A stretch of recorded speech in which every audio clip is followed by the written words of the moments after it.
Hi friends. நீங்கள் இன்னும் ஐலவ் PDF use பண்ணுறீங்கன்னா தயவு செஞ்சு யூஸ் பண்ணாதீங்க.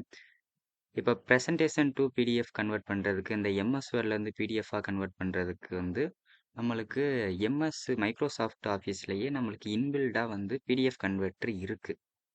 ஸோ இங்கே பார்த்தீங்கன்னா நம்ம ஆன்லைனில் ஏதோ ஒரு ரேண்டம் சர்வரில் நம்ம ஃபைலில் ப்ரைவேட் ஃபைல்ஸ் ஆக்சஸ் கொடுக்குற மாதிரி ஆயிடும்.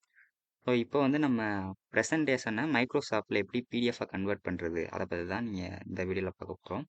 ஃபஸ்ட்டு உங்கள் ப்ரெசன்டேஷன் ஓப்பன் பண்ணிக்கோங்க. ஸோ இதான் என்னோட ப்ரெசன்டேஷன். இதில் பார்த்தீங்கன்னா இந்த லெஃப்ட்டு டாப் கார்னரில் ஃபைலுங்கிற ஆப்ஷன் இருக்கும். இதை கிளிக் பண்ணிட்டு இங்கே கீழே பார்த்தீங்கன்னா எக்ஸ்போர்ட்டுங்கிற ஆப்ஷன் இருக்கும். இதை நீங்கள் கிளிக் பண்ணீங்க.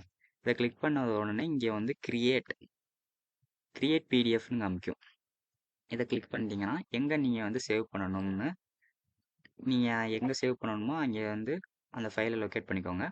இப்போ லாஸ்ட்டாக பப்ளிஷ்னு கொடுத்துருங்க.